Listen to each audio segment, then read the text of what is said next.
الفنانة سناء جميل الله يرحمها كانت في حديث مع صفاء بالسعود برضو، وقالت لها رأيك ايه في احمد زكي؟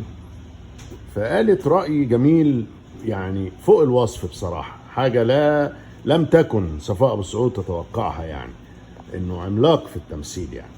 واحنا بنضم صوتنا لصوت سناء جميل ان احمد زكي كان ممثل بمعنى الكلمة، يعني محترف، يعني زي لعيب الكرة المحترف.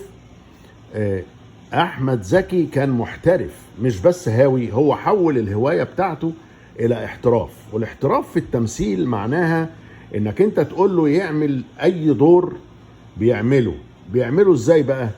بيتقمص الروح بتاعة الشخصية اللي مكتوبة على الورق، او الشخصية اللي موجودة زي السادات او عبد الناصر او الشخصيات العامة. فنان